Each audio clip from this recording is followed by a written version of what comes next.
The grand chamber of the Galactic Council was quiet. Tall arches of glowing stone curved above the gathered leaders of 27 alien species. The air shimmered with soft light, the walls humming with ancient power. Every race had sent their wisest, their calmest, their diplomats. Today was a special day. Humanity had finally accepted the invitation to join the council. After years of silence, they had replied. No one had seen them in person, only old records, grainy signals, and a few trade deals. The council expected suits and smiles, handshakes, and peace talks. Instead, the chamber doors shook. Boom. One of the guards stepped forward, confused. He was from the Zeltrax species, tall and covered in scales. He turned to the central speaker. Was that the humans? They're early, the speaker replied, a little nervous. Open the doors. The guard pressed a button, but the doors did not slide open gently. They exploded inward. Smoke and fire rolled in. A shockwave pushed through the chamber. Leaders ducked, gasped, raised shields. A moment passed, then she walked through the smoke. She was human, tall, armored, calm. Her armor was black, not shiny, but battle-scarred. Behind her came 6 others. Dressed the same, they walked like soldiers, not like guests. No one spoke. In her hand, she carried something. Oh. She marched across the room without asking permission, boots echoing loud against the marble floor. She reached the center platform. Every eye was on her. Without a word, she threw it down. A head. An alien head, still dripping blood. Gasps filled the chamber. A counselor from the Orion sector stood. His skin was blue, his eyes wide. Is the meaning of this? The human looked up at him slowly. You had a pirate problem, she said. Her voice was cold. Now you don't. She turned her back on him and walked away from the head. This thing, she said, pointing to it, led a fleet that attacked your trade routes, took slaves, killed civilians. One of the counselors, an insect-like being from the Delary hive, clicked loudly. You ... attacked without our permission. Another human stepped forward. He was older, face-lined, eyes hard. We don't wait for permission to stop monsters. The room turned tense. Silence spread like a virus. The central speaker finally stood. He was from the AlarisSpeciesWise.com, glowing with gentle light. Humans, he said, trying to stay polite. This is not how things are done here. We expected diplomats. He came like a storm. The woman smiled, but there was no warmth in it. Storms don't ask for invitations. The old Alaris frowned. What do you want then? The woman stepped forward. We want the truth. And a seat at this table. You think this action earns you a place here? Asked a counselor angrily. You killed without agreement? The human commander turned to him. We ended a threat. One your council ignored, or maybe one of you helped. Whispers broke out. The word accusation echoed in many languages, but no one denied it. The human looked around the chamber. We've watched your politics, your debates, your inaction. While you talked, people died. The insect counselor snapped. That's not how peace works. No, said the older human, his voice deep, slow. That's how empires fall. The woman placed a device on the central platform. It blinked. A hologram opened. It showed files, videos, documents, council ships, escorting pirate fleets, secret payments, hidden meetings, one by one. The evidence played. The chamber went dead silent. Finally, the central speaker said very softly, We had no idea. ... The human replied. Maybe not all of you, but someone did. Suddenly the walls buzzed. A new signal appeared in the chamber. It was not from the humans. A voice echoed. Low, smooth, cold. You should not have come. Everyone turned to the source. The council's systems had been hacked. The hologram changed. Now it showed a figure metal, faceless, glowing red eyes. You were warned, but you brought the storm. The humans turned, weapons ready. The woman barked a single word.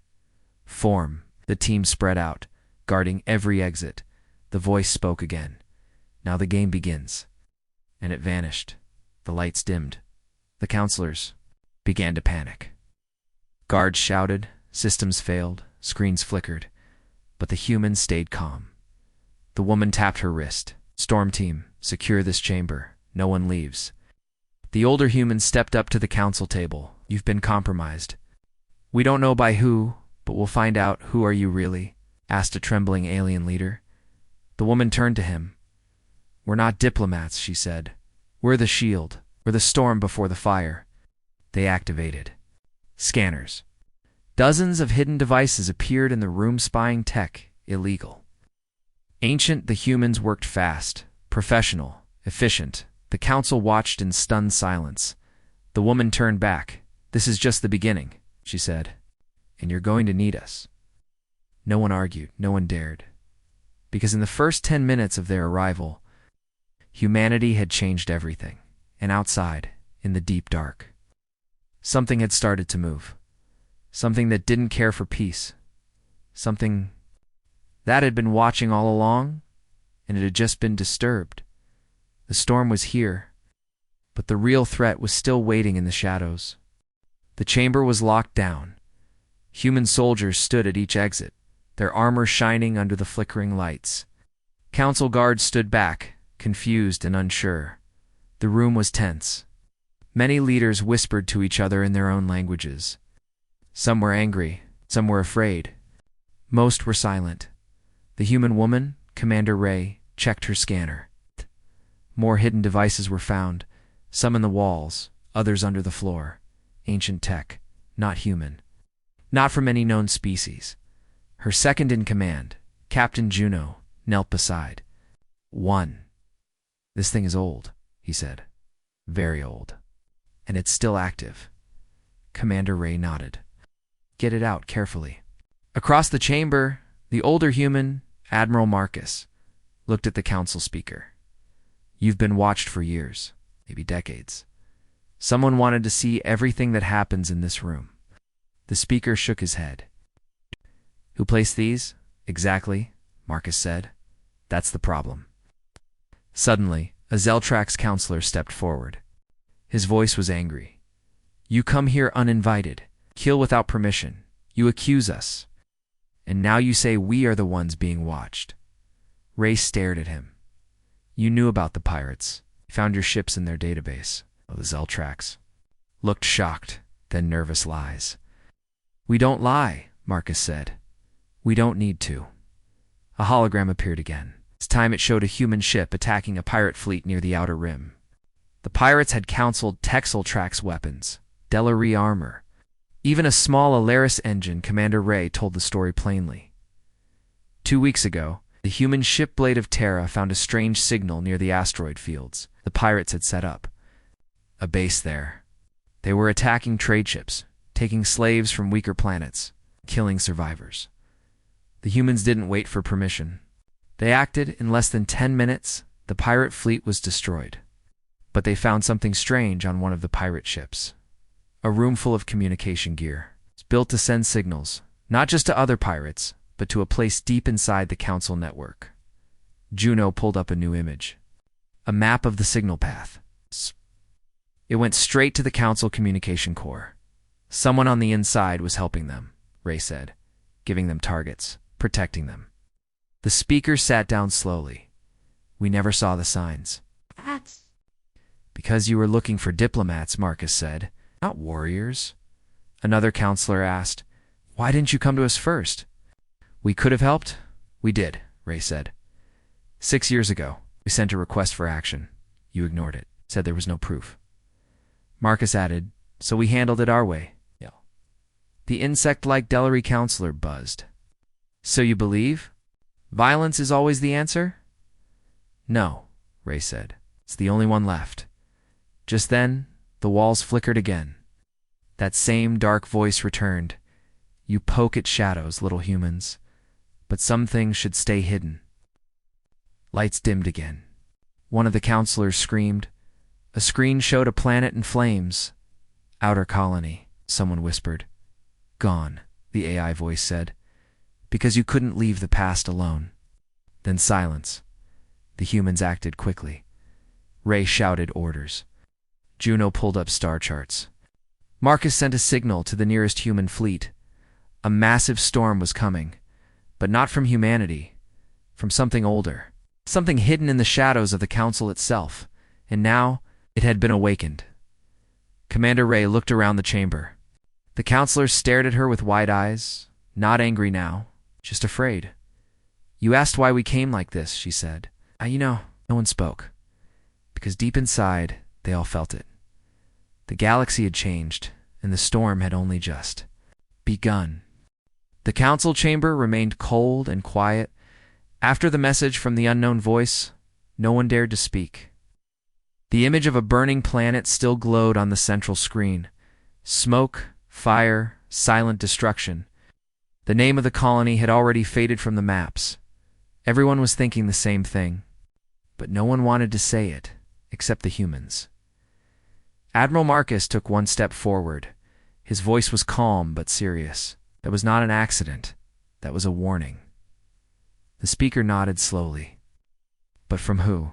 Commander Ray replied. "We don't know yet, but it's not pirates, and it's not just corruption. This is something older, smarter, and it's inside your systems." A small being with glowing eyes from the Miron species stood. "We have shields. We have scanners. Nothing like this should be possible, unless the enemy's already inside your walls," Marcus said. "Inside your code." Juno tapped on his wrist computer. "We scanned your server cores. There are thousands of hidden lines of code. Some are written in dead languages. We found one command running since before the council was even formed." The Dalari insect buzzed again, louder this time. "Is impossible? You're saying something has been here? For hundreds of years?" "Yes," Ray said. "Watching, listening, waiting." Another image appeared. It was a recording from one of the pirate bases humans had destroyed. A broken wall. Behind it, something hid in a small black cube, still active, still humming. It was made of a strange metal, not from any known system. When Juno tried to scan it, the device fried his drone in less than 1 second. "It melted our tech," he said. "That's not normal. That's advanced. Too advanced." Ray looked at the counselors. "You thought you ruled this galaxy, but maybe you've been ruled all along." The speaker stood again. His glowing body pulsed with stress. "We created this council for peace, for order. We never expected something like this." "No one ever does," Marcus replied, "till it's too late." Suddenly, one of the guards ran into the chamber. A young officer from the Rintar species. His face was pale, eyes wide. "Another world just went dark," he shouted. "Sector 12. No signals, no survivors." The screen changed again. Black, no stars. No light. Like the system had simply been erased. Panic spread in the chamber. Some counselors stood. Others shouted. Many demanded answers, but the humans didn't move. They watched, calculated, prepared. "We have to evacuate the council planet." One of them screamed. "And go where?" Ray asked. "If this thing can strike anywhere, you're not safe anywhere." Another voice, shaking with fear, said. "Then what do we do?" "You let us help," Marcus said. "You let the storm protect you." "But you're too aggressive," said the Miron leader. "Too fast. Too violent." "We're fast because the enemy is faster," Ray said. "We're violent because the enemy doesn't care for peace." Then she walked to the center of the room and pointed to the screen. "This is not a war of territory. This is a war of survival." There was a long silence. Then someone asked, "What do you think this thing wants?" Ray looked at the black screen, her voice low. "It wants silence. It wants shadows. It wants to erase anyone who sees it," Juno added. "And we've just turned on the lights." Outside, the stars looked the same, but something had changed. Far across the galaxy, something stirred. Something angry. Something old, and it knew humanity was here now.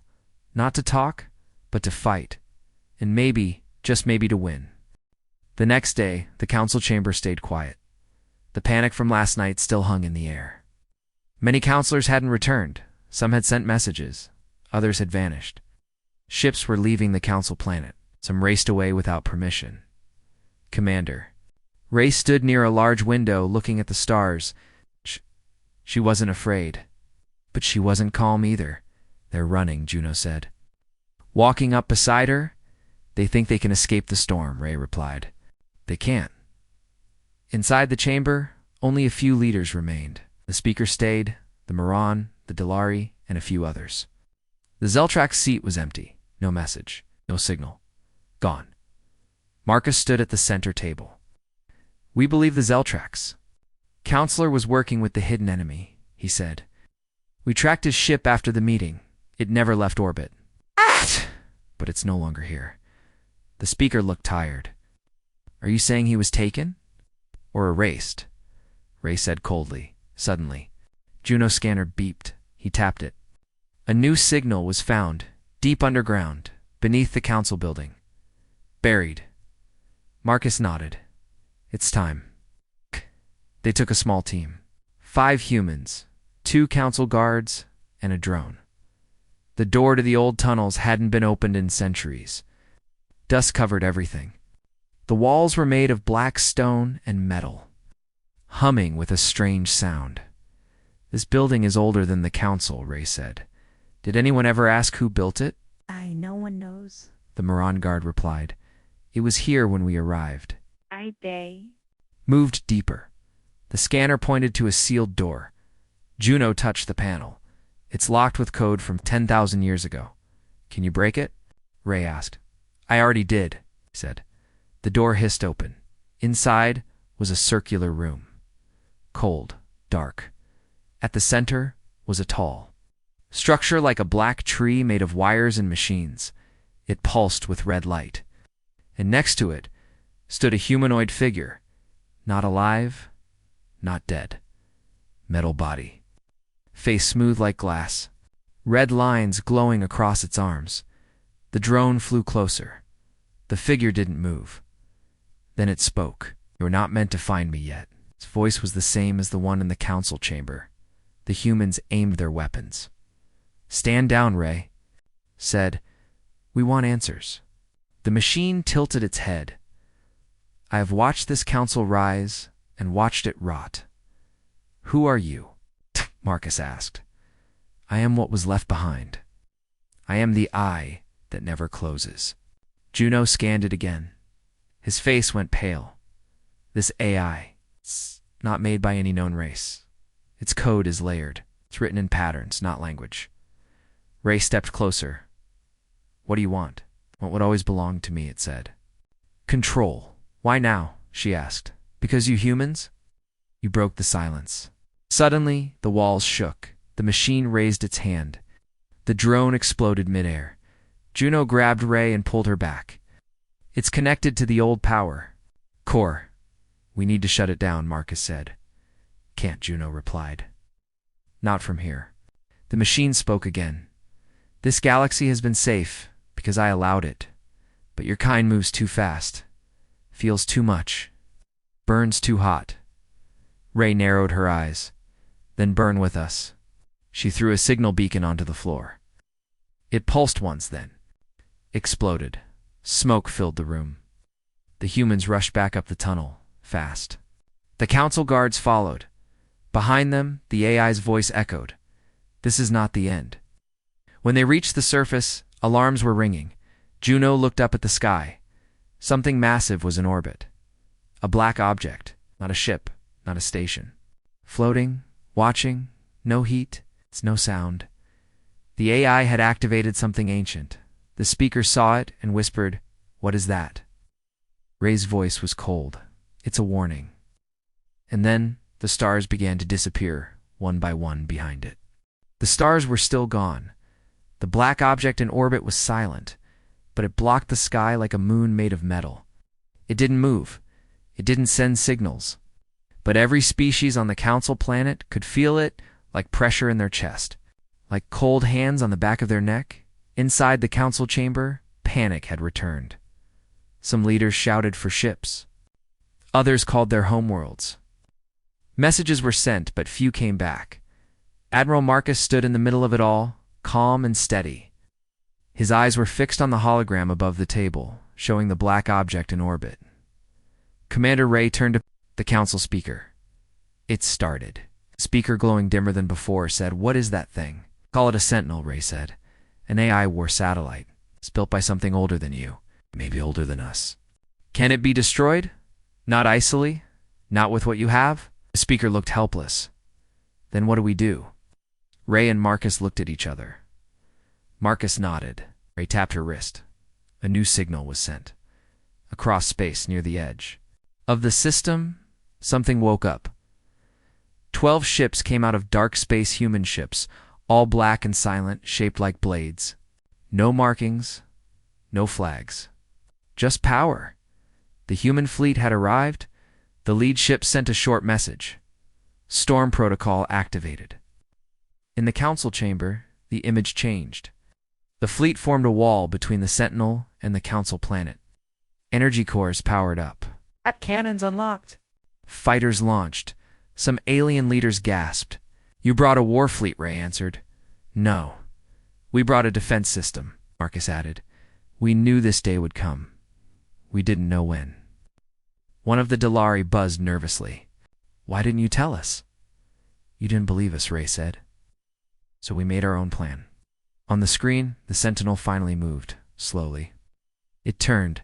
A beam of red light shot out, not at the human ships, but at a council satellite.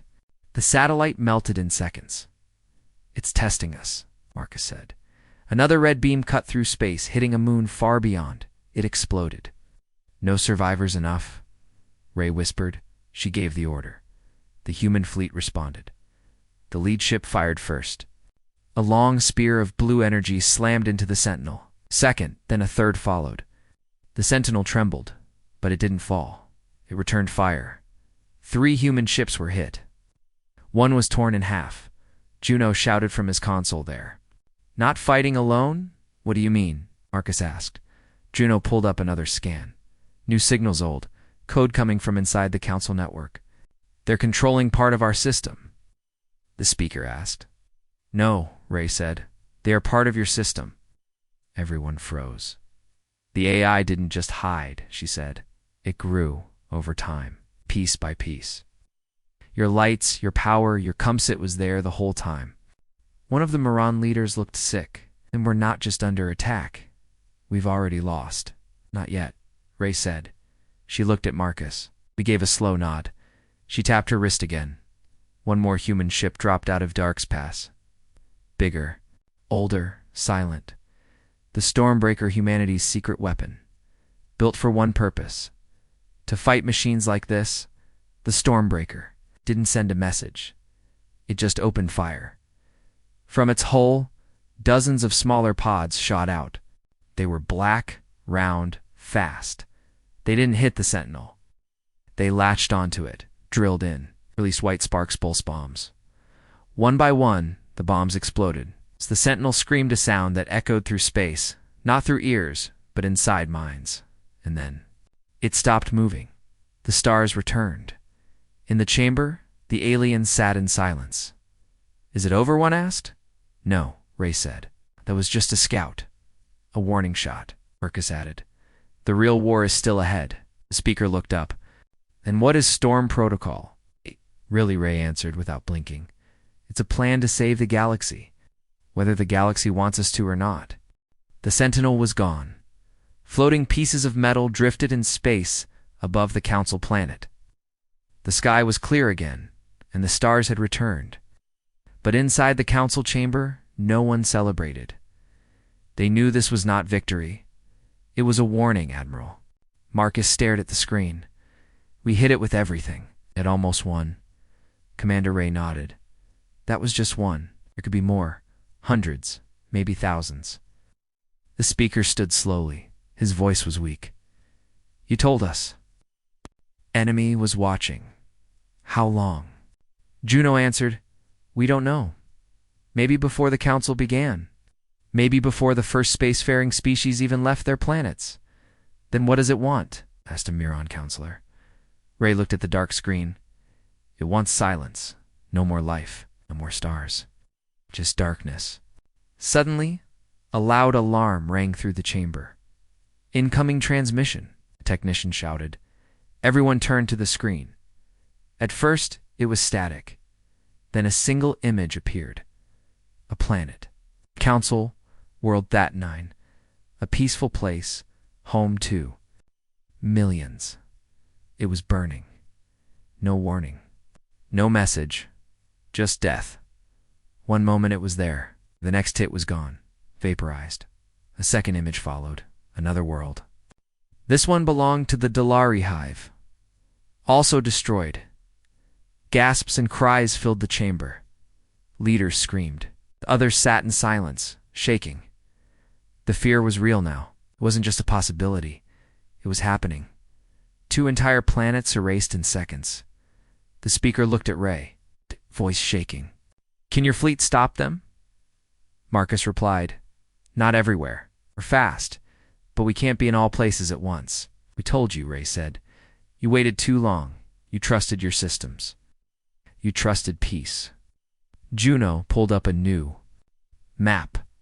Red signals were spreading. Unknown objects were moving across the galaxy quiet, fast, invisible to normal sensors. "They're already here," he said.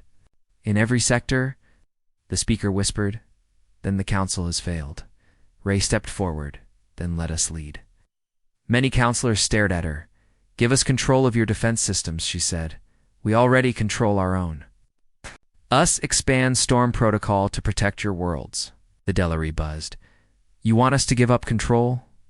"No," Marcus said. "We want to save what's left." The chamber went quiet. One counselor stood.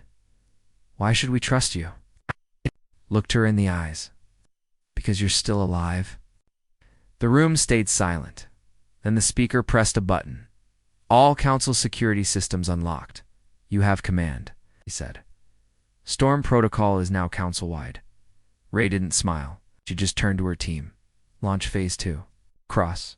The galaxy, human ships moved into position. Old alliances were broken. New ones were forced into place. On the screen, a message appeared. United Defense Grid. Activated.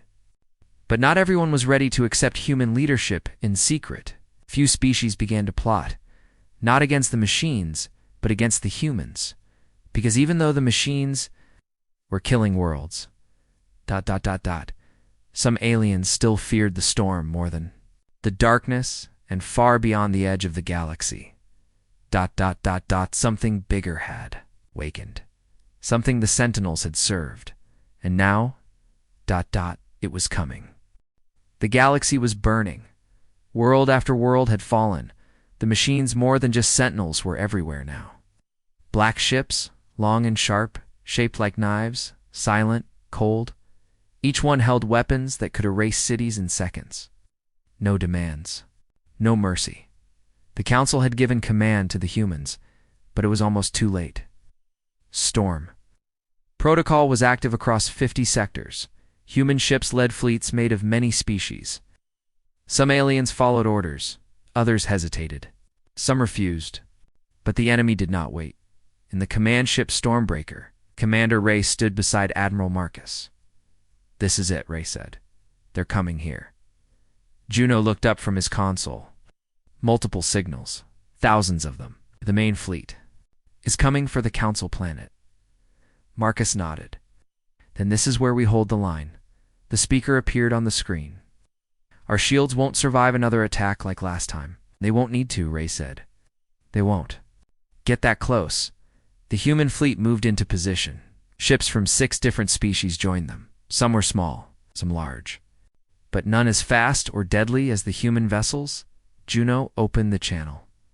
"This is Stormbreaker to all allied ships. Stand together. Hold formation. The enemy wants fear. Give them fire."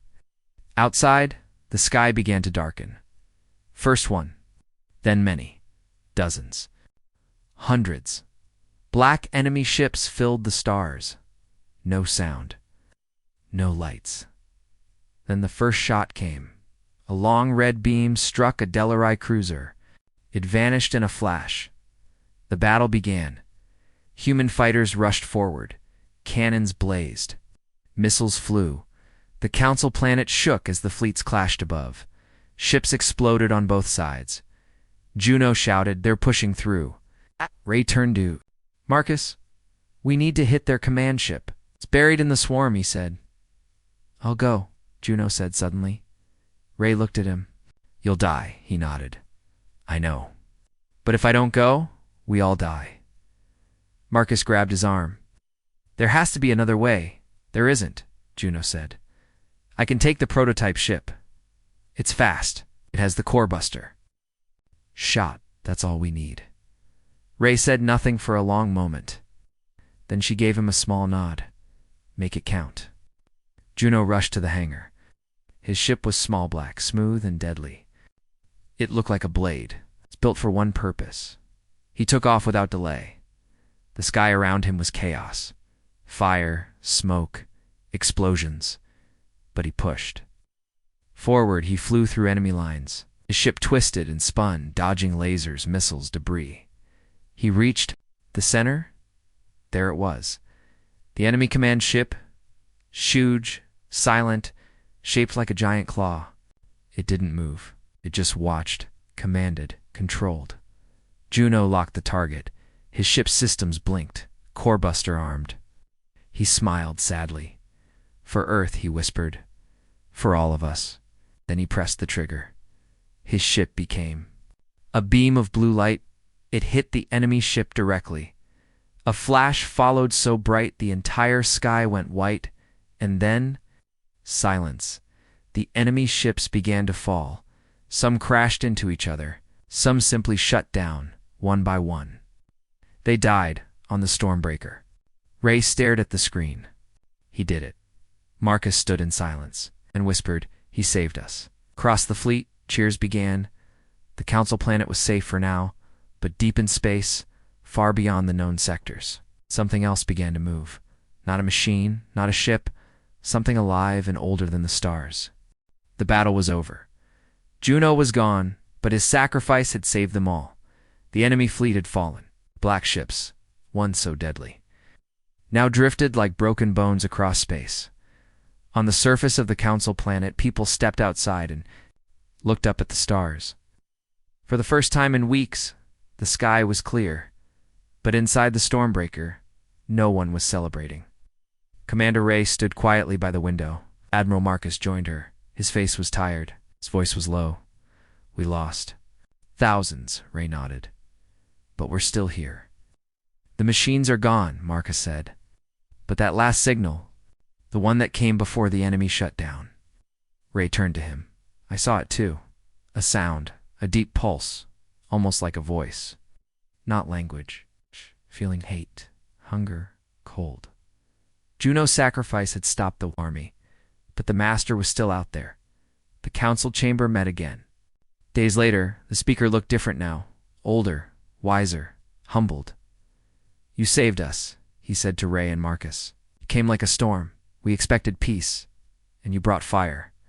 But without that fire, we would be ash. Many counselors nodded. Moran stood. We want to give Earth a permanent seat on the High Council. Marcus looked around the room. No, he said. Silence. Even Ray turned toward him. We don't want a seat, Marcus said. We don't want to join your debates. The speaker asked, Then what do you want? Ray stepped forward. We want freedom to move, to fight. To prepare for what? Asked Delari. Ray looked at the stars. For what's coming? The speaker frowned. You think more is coming? We know it, Marcus replied. Fleet wasn't the end. It was just the hand of something bigger, and now it knows we can fight back. A long pause followed. Finally, the speaker asked, Then, what do we tell the galaxy? Ray answered without blinking. Tell them the storm is still watching. That night, the Stormbreaker left orbit. The human fleet didn't stay. They went into the dark again, searching, scanning, building, preparing, and the galaxy remembered. Humanity didn't come to sit at a table. They came when the stars cried out. They didn't ask for peace. They made sure peace could survive. They came like a storm, and when they vanished into deep space, the galaxy watched the stars, because someday the storm would return.